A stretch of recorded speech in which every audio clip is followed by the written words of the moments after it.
Here he comes, ladies and gentlemen. Canada's next Prime Minister, Pierre Poilievre. Let's make Canada great again.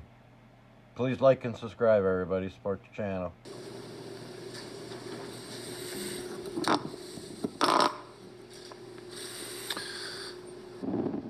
Hier, on a vu encore que si on engage des clowns, on aura un cirque. Mais malheureusement, malgré le fait que c'est un bon divertissement de voir le chaos parmi des politiciens libéraux, il y a des conséquences graves dans la vie de tous les Canadiens. Rappelons ce qui s'est produit. On s'attendait à voir une mise à jour économique. Tous les marchés mondiaux étaient en train de regarder le Canada, l'état de nos finances et notre économie. Ça a un impact sur des chèques de paie, le coût de la vie, l'intérêt que nous payons sur nos hypothèques, la valeur de dollar. Premièrement, on avait la ministre Freeland qui allait présenter ce mise à jour. Elle avait promis une garde-fou de moins de 40 milliards de dollars de déficit. Elle a avoué que si on est allé plus loin que ça, le déficit allait gonfler l'inflation et les taux d'intérêt. Elle a dit que c'était une ligne qu'elle n'allait pas franchir. Mais mois après mois, M. Trudeau a suivi le conseil de M. Carney, son conseiller principal en matière d'économie, d'avoir plus de dépenses, plus de dépenses, plus de dépenses, sur des stupidités. Mme Freeland a dit non, on ne peut plus, on gaspille l'argent, ça gonfle le coût de la vie, on dépense déjà trop sur l'intérêt sur la dette nationale qui est doublée. Mais il a poussé et poussé et poussé sans arrêt. Puis finalement, M. Trudeau a dit vouloir congédier Mme Freeland, une femme, la même semaine où il avait insulté des Américains pour ne pas avoir élu une femme présidente. M. Trudeau était en train de congédier une femme pour la remplacer avec un homme. Like, whoever's doing this freaking taking in the video, like, come on. This is too close. Like, we're not trying to give him a kiss. I know he's our savior, but come on. Un homme qui conseillait encore plus de déficit. Puis finalement, hier matin, Mme Freeland, la journée même de son mise à jour économique, a démissionné. Et M. Carney, la personne avec laquelle M. Trudeau allait remplacer Mme Freeland, a changé d'idée. Il a dit « Non, je ne veux pas le job ». Puis ensuite, dans l'ordre de précédent adopté par le cabinet de M. Trudeau, c'était François-Philippe Champlain qui est devenu le ministre des Finances. Puis ensuite, il a démissionné. Après lui, dans l'ordre de précédent, c'était Randy Boissonnault, ou les deux Randy, un ministre qui venait de démissionner pour un autre scandale impliquant l'argent public et une fausse identité. Donc, il ne pouvait pas prendre le job. Finalement, on a une quatrième ministre des Finances dans une seule journée, la même journée qu'on introduit le mise à jour économique. Et qu'est-ce qui est arrivé avec le garde-fou de 40 milliards de dollars? C'est brisé par l'autobus libéral qui a tourné radicalement à gauche pour frapper le garde-fou et descendre dans la ravine d'endettement. Un déficit de 62 milliards de dollars. Et quelles sont les conséquences? l'inflation va être plus élevée que ça aurait été. Le dollar canadien a plongé en bas de 70 sous la première fois depuis longtemps. Ça veut dire les coûts plus élevés pour tous les biens ayant un prix international, c'est-à-dire l'essence, diesel, nourriture, vêtements, les matériaux qui vont dans nos voitures, les vacances pour nos aînés deviennent plus chères à cause d'un dollar plus bas. C'est des conséquences personnelles. Les drames des politiciens n'est pas important. C'est les drames de monsieur et madame tout le monde qui m'intéressent. La mère monoparentale qui met de l'eau dans le lait de son enfant parce que ça coûte trop cher. La jeune femme de 37 ans qui veut un enfant, mais qui ne peut pas acheter une maison pour avoir une famille. Le travailleur dans l'usine qui travaille 2 autres emplois à temps partiel pour pouvoir payer ses factures et maintenant croit qu'il ne va jamais pouvoir acheter une maison. Ça, c'est les drames humains qui m'intéressent. Mais M. Trudeau, M. Carney, Mme Freeland, M. Singh se concentrent sur les autres drames. Mais comment ça se fait que hier est arrivé? C'est parce que Justin Trudeau est toujours au pouvoir. Et pourquoi? Il est à une minorité. C'est parce que Yves-François Blanchet a voté la semaine dernière 4 fois pour garder Justin Trudeau au pouvoir. M. Blanchet, aujourd'hui, dit soudainement, maintenant, après que tous les votes de confiance sont terminés pour l'année 2024, qu'il veut des élections. Il a changé d'idée. M. Blanchet, où étiez-vous? Où étiez-vous quand j'ai présenté une motion de non-confiance en septembre? Vous avez voté contre cette motion qui aurait déclenché des élections. Où étiez-vous, M. Blanchet? La semaine dernière, quand vous avez voté encore pour 22 milliards de dollars de dépenses inflationnistes de Justin Trudeau, qui a donné le feu vert pour le premier ministre de rester au pouvoir, vous dites une chose au Québec et vous faites le contraire sur la colline parlementaire. Les Québécois sont tannés du fait que le Bloc fait cette hypocrisie. Il y a seulement un parti qui a voté non-confiance 100% du fois, qui a voté contre toutes les dépenses inflationnistes de Justin Trudeau, et un parti qui est capable de le remplacer, et c'est le Parti conservateur. Et maintenant, c'est plus important que jamais. C'est devenu une crise. Maintenant, M. Trump est en train de rire à nous autres. Parce que nous avons un premier ministre et un gouvernement ridicule et faible. Un gouvernement qui a perdu le contrôle de nos frontières, perdu le contrôle de l'immigration, perdu le contrôle des dépenses, de l'inflation et d'endettement. Maintenant, après 9 ans de Justin Trudeau et le Bloc libéral, nous dépensons plus sur l'intérêt pour notre dette nationale que nous dépensons sur la santé. Plus que vous payez en TPS, c'est ça, plus que ça qu'on dépense sur l'intérêt sur la dette nationale. Et notre économie est en train de chuter. Tout est brisé après 9 ans de Justin Trudeau. Il nous faut un premier ministre capable de renverser la direction entièrement que M. Trudeau, avec l'appui du Bloc, a nous donné.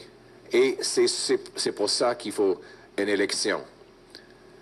Pour permettre les Canadiens de reprendre le contrôle. Reprendre le contrôle de nos frontières, reprendre le contrôle de l'immigration, reprendre le contrôle des dépenses, de l'inflation et de dette, et permettre les Canadiens de reprendre le contrôle de leur vie. Un chef qui est assez fort, assez compétent pour faire face au président Trump, qui est capable de défendre nos intérêts, de libérer nos entreprises et travailleurs pour ramener la production économique ici au Canada, pour rendre le Canada fort. Quelqu'un qui est capable de mettre le Canada d'abord, le Canada avant tout, le Canada toujours. C'est ce qu'on va faire. Il nous faut une élection pour le faire aussitôt que possible. Thank you very much, everyone. Yesterday, we were reminded that if you hire clowns, you get a circus. But no one should be laughing. Nope, sorry. Because there are real consequences for yesterday's chaotic, liberal clown show. These are the consequences. The deficit is 50% higher than we were promised. Our dollar has plunged below 70 cents American for the first time in ages, which means more expensive fuel, food, clothing, and materials for things like automobiles. It means our people will be poorer and the dollars they work so hard to earn are worth less. The real consequences of yesterday's clown show are playing out in tragedies right across this country. But before we talk about those tragedies, let's talk about this incredible, ridiculous, embarrassing Liberal day on Parliament Hill. Let's capture the story here for a second. The world markets were watching to find out the size of our deficit. Remember, Chrystia Freeland, after helping Justin Trudeau double the national debt, add more debt than all prior prime ministers combined, said we can't go beyond the $40 billion guardrail, or else we'll go off the cliff. But throughout the year, with the prompting of Carbon Tax Carney, Trudeau's #1 economic advisor, he kept pushing his finance minister further and further leftward. More spending for this or that political gimmick, costly political gimmick, if I can use the words of Ms. Freeland. Again and again, he grabbed the wheel of the financial bus and jerked it to the left with the enthusiastic encouragement of Carbon Tax Carney. And as we were approaching the fall update, he grabbed the wheel entirely, jerked it to the left, smashed the bus through the guardrail and off the cliff. And then he thought he would blame Chrystia Freeland for it all. They had a deal that he would take Chrystia Freeland's job. Well, when Carney saw how bad it all looked, he said, I no longer want the job. So just blame Chrystia Freeland and make her wear it all. Some feminist. The same Trudeau was insulting Americans for not electing a woman president. He was busy throwing his own woman deputy minister under the bus to replace her with a man. You can't make this stuff up. And then that man said, I don't want the job anymore. So the published order of precedent that the cabinet of the government of Canada had decided on was that the job would go to the industry minister, François-Philippe Champagne. He immediately resigned, faster than you could even report that he had the job. The next person in the order of precedent was Randy Boissonnault. Remember the two Randys. The Randy who claimed that he wasn't the other Randy in order to cover up the fact that he was trying to take public money for his company while he was still a minister. The man who claimed wrongly Indigenous status and had to resign in scandal, well, he was temporarily the finance minister yesterday as well. And then we realized he couldn't have the job, so they gave it to Dominic LeBlanc. So yesterday we had 4 ministers of finance. On the day they were introducing this $62 billion deficit. Global markets took note, and the dollar plunged below 70 cents US, the lowest it's been in ages. Never once got that low under Stephen Harper. What does that mean? It means your dollar buys less fuel, food, clothing, and other internationally priced commodities all automatically become more expensive for Canadians. The dollars that our people work so hard to earn, that our pensioners contributed to their plans so much so that they could use, are worth less because of the chaos and clown show of Justin Trudeau and the NDP Liberals. And then there is the NDP. Yesterday, Jagmeet Singh had the audacity to claim that he thinks Trudeau should resign after Singh voted just last week to keep Trudeau in power. I put forward a non-confidence motion which would have fired Trudeau and triggered an axe the tax election. And I put in that motion the words of Jagmeet Singh, and he voted against his own words.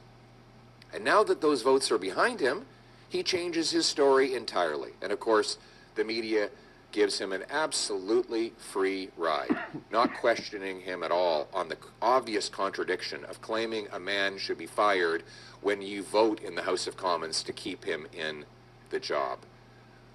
The decision to call an axe the tax election is up to Jagmeet Singh, and Jagmeet Singh alone.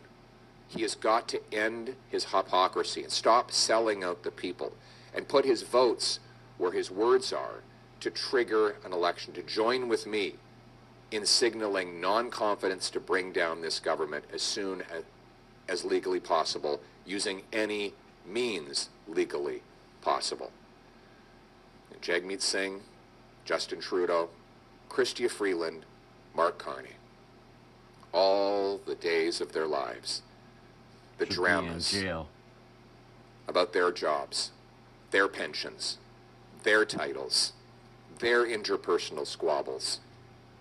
It's all very entertaining if it weren't so tragic, because there are real dramas out there that matter. There are the dramas of the people who wake up in the morning to find their car is missing because it has been stolen due to catch and release bail. There is the drama of the mother burying her face in her hands because her child has become one of the 47,000 who have died of drug overdoses since Trudeau liberalized hard drugs. There is the drama of refugee camps opening up in Nepean, in Ottawa, that look like something out of a third world country. There is the drama of the 1,400 homeless encampments that these socialist policies have caused through high taxes, through blocking our resource projects, and through preventing homes from being built.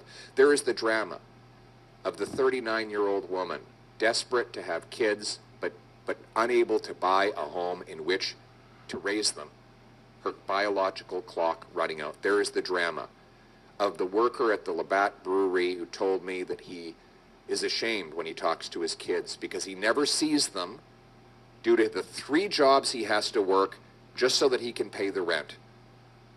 There is the drama of mothers and fathers sitting down with their kids saying, you cannot play hockey this year because our food, our energy prices have gone up.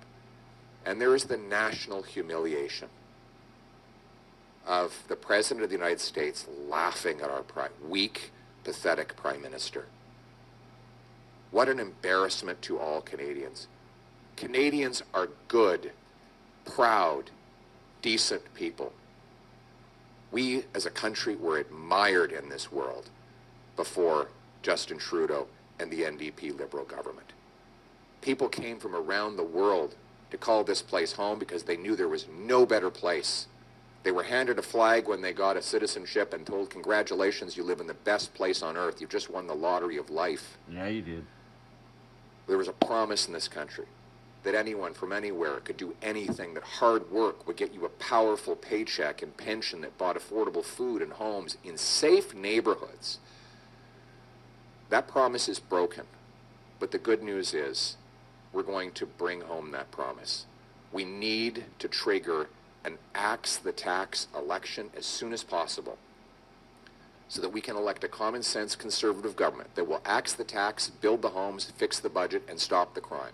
But more than that, a government that will bring our people together, unite all of us, liberals, conservatives, New Democrats, the people of this country, the common people, around our common values, our common sense, our common history, and our common optimistic future. Most of all, We need a leader with the brains and backbone, the strength and smarts to stand up for us on the world stage, to face down the threats of tariffs and the leaders around the world and make our country proud again.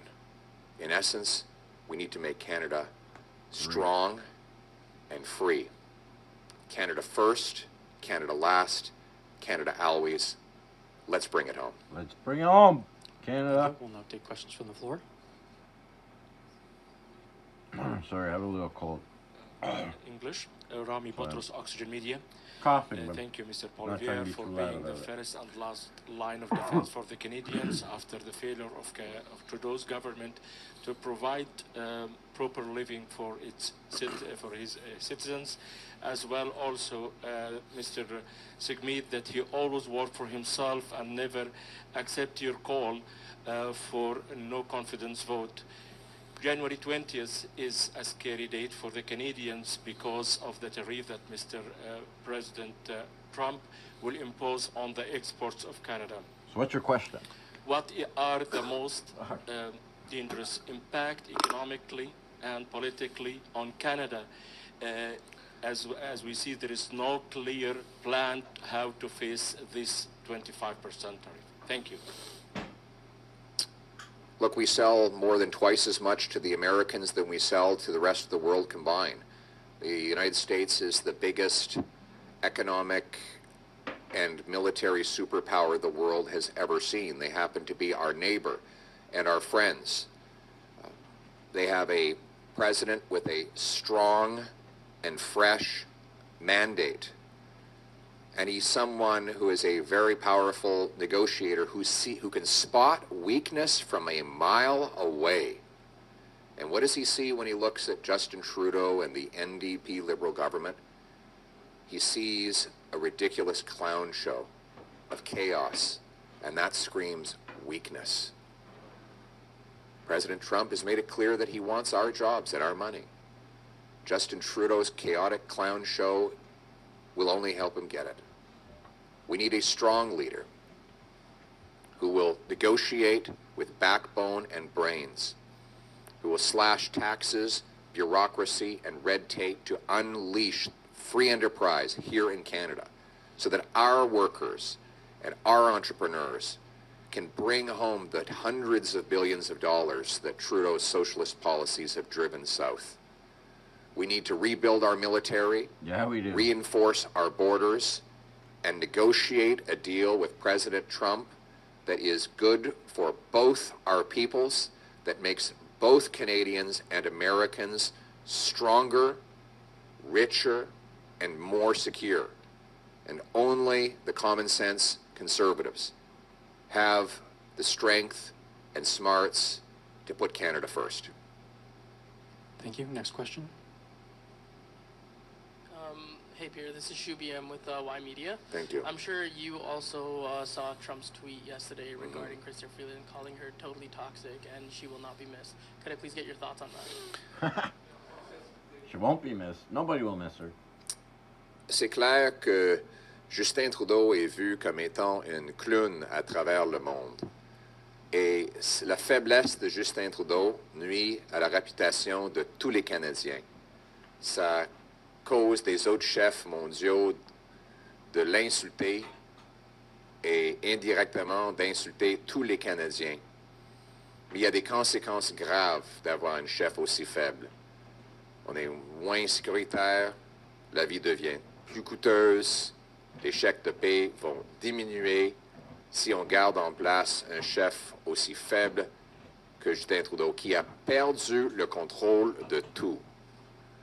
Les Canadiens ont besoin d'élire un premier ministre qui est fort, capable de ramener des milliards de dollars ici au Canada, capable de faire face au président Trump avec force et compétence. Un chef qui va mettre le Canada d'abord et qui va reprendre le contrôle. Reprendre le contrôle des frontières, reprendre le contrôle de l'immigration, reprendre le contrôle des dépenses, de l'inflation et de la dette. C'est comme ça que nous allons mettre le Canada d'abord et avant tout et faire face au président Trump. Listen, yesterday's post by President Trump just shows that Justin Trudeau and his chaotic clown show makes Canada weak. Trudeau's lost control of everything, lost control of borders, lost control of immigration, lost control of spending, inflation, and debt. And Canadians are paying the price for this chaotic NDP Liberal clown show. Everyone is laughing. All around the world, Trudeau and the NDP Liberals are seen as ridiculous. The price, though, is in smaller paychecks, higher costs, fewer jobs, more crime, chaos, drugs, and danger. But the good news is that Canadians can elect a common-sense conservative government with a leader who has the brains and backbone to face President Trump, and the balls, who has a plan to unleash the productive forces of our workers and entrepreneurs to bring home our money and defend our economy, and to take back control of our borders, immigration, spending, and everything else, so that we can put Canada first. Let's bring it home, Canada. Ethel Musa with CBC News. And Mr. Poilievre, if you could also answer this question in French as well as English. The government is coming out with a $1.3 billion plan to address border security. Do you think that's enough to stop Trump's tariffs? And if it was up to you, how much specifically would you spend on border security? What number would you put on it? Well, you ask a classically CBC question, which is how much money can you spend on a problem? Well, that's the wrong question. That's exactly the question Trudeau has been asking for 9 years. It's the reason he's doubled our debt while making everything worse. You know, for example, he spent $80 billion on housing affordability. Well, how'd that work? He doubled housing costs. He spent $60 million on his gun confiscation. 0 guns. He spent millions on a school food program that hasn't served a single solitary meal. So we should not judge a program based on how expensive we can make it. We should judge it by what it can do. How many helicopters? How many drones? How many boots on the ground? That's the question I will be asking when I'm Prime Minister. And how do we deliver it for the lowest possible price to taxpayers? Wouldn't it be nice if we had a Prime Minister who said, we secured the borders, we put more boots on the ground, we stopped tons and tons of fentanyl from traveling back and forth, we arrested the terrorists, we shut down the organized crime, we reduced gun crime, and by the way, we did it with less tax dollars. That's how our mentality has to change. We have to stop judging politicians by how expensive they can make things and start judging them by the results they get. You went into a restaurant and had a terrible experience, the food was awful, you got food poisoning, the service was bad. You wouldn't walk out and say, but it was great because it cost me $1,000. And because it's the most expensive restaurant around, it must be the best. No, we judge the meal by the food on the plate and the service that delivered it. That's how I'm going to run a common sense conservative government. Next question. En français? On va pas juger le plan pour la frontière par combien on peut rendre ça coûteux. Je suis certain qu'il y a personne au monde capable de dépenser plus d'argent que Justin Trudeau. Mais pour accomplir quoi? Il a dépensé 80 milliards de dollars sur le logement pour doubler le coût de logement. Il a un programme, un programme alimentaire pour les écoles qui n'a pas servi un seul repas aux enfants. Il a un programme pour confisquer des armes des Canadiens qui sont légales. Et il a dépensé 60 millions de dollars pour recevoir 0 arme. Chaque fois que Justin Trudeau dépense l'argent, les choses deviennent de pire en pire. On devrait juger notre plan pour la frontière par des résultats. Combien d'hélicoptères, combien de drones, combien de bots sur le terrain, combien de tonnes de drogue et d'armes illégaux est-ce qu'on empêche? Combien de terroristes est-ce qu'on empêche? Par combien est-ce qu'on peut réduire la mortalité et le nombre de personnes qui sont mortes de fentanyl? Celles sont des objectifs que nous devrions mesurer et c'est l'approche que nous allons prendre. Donc, le fait que le plan que Justin Trudeau a annoncé est très cher, ça ne nous donne rien. Ce dont on a besoin, c'est des vrais résultats sur le terrain pour moins de coûts et c'est l'approche de gros bon sens que je prendrai. Next question. Good afternoon, Mr. Poilievre, Malhamid with the Canadian Press. You are hoping to be the next Prime Minister. What are you doing to reach out to Trump and the Republicans to build relations and, fight against their tariff plan? Well, I need to become Prime Minister so that I can stand up for our country, put Canada first. Right now, this is why we need an axe the tax election as soon as possible. Because every minute that goes by, we have a U.S. president with a strong mandate, who is a powerful negotiator, who can spot weakness from a mile away. And when he looks across the 49th parallel, he sees a man who's lost control of everything.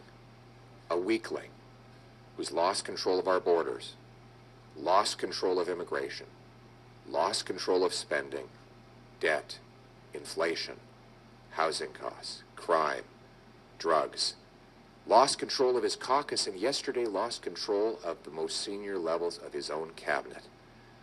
Now the president will see this weak, pathetic leader flailing around in a chaotic clown show, and that will only cost Canadians in these negotiations. That is why it is an emergency that we get an axe the tax election to elect a common sense conservative government that will unleash the productive forces of our workers and entrepreneurs to bring home billions of dollars.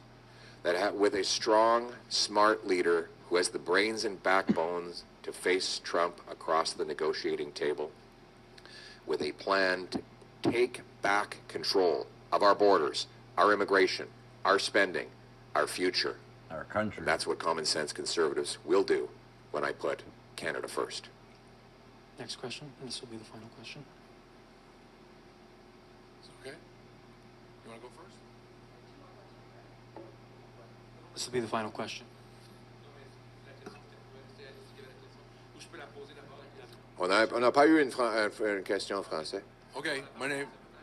I guess we're battling over it. I'm going to tape this because I've never had that happen before. Attends, est-ce qu'on aura une I thought question? this was a news conference. Yeah. You can tape it all you want. Just a quick question. Did we get any in French yet? We need some French questions. Oui, il faut une question en français. Au moins une question. En français, Jérémy Bergeron de Radio-Canada. Le Parti conservateur profite, entre autres, de l'impopularité de Justin Trudeau dans les sondages en ce moment. Est-ce que vous craignez que ça soit dangereux pour vous, politiquement, s'il démissionne? Il nous faut une élection pour reprendre le contrôle de nos frontières, de l'immigration, des dépenses, de l'inflation et des dettes. Il faut rappeler que c'est tous les libéraux, y compris Mark Carney, qui ont appuyé toutes les décisions de Justin Trudeau. Je trouve ça un peu malhonnête que soudainement les libéraux qui ont supporté Justin Trudeau pendant 9 ans et 3 élections veulent maintenant se distancier de lui au lieu de s'assumer et de défendre leurs décisions. C'est chaque député néo-démocrate et libéral qui ont voté pour doubler la dette, doubler le coût de logement, doubler la criminalité avec l'arme, doubler la dépendance de banques alimentaires. C'est pas possible pour ces députés et M. Carney de soudainement prétendre avoir changé d'idée quelques mois avant des élections. Si vous voulez un changement, un vrai changement, il n'y a qu'un seul choix, c'est le Parti conservateur qui va reprendre le contrôle de nos frontières, de l'immigration, des dépenses, des dettes et de l'inflation et mettre le Canada d'abord. I want to repeat that in English. The question was about the NDP Liberals right before the election putting in a new face to try and trick Canadians into electing them for a fourth time. This is the height of hypocrisy. All these Liberal MPs are hypocrites. You know, they said that they supported Trudeau. They voted to help him double the debt, double housing costs, double gun crime by releasing criminals onto the street, double food bank use with carbon taxes. They voted to quadruple the carbon tax 60 to 61 cents a liter over the next 5 years. They all did that with the support of Carbon Tax Carney, who is currently the personal economic advisor to Justin Trudeau. So for them to suddenly just change the face and try to pretend that they weren't around the last 9 years is a total fraud. If you want a change from the disastrous, costly, wasteful 9 years of the last NDP Liberal government, you have only one choice. It's the common sense Conservatives who will axe the tax, build the homes, fix the budget, stop the crime, who will take back control of immigration, the borders, and spending, inflation, and debt. A common sense Conservative government to put Canada first. Let's bring it home. Now let's bring it home. Thank you. This will Thank be you very much. Like and subscribe, everybody. Have a great day.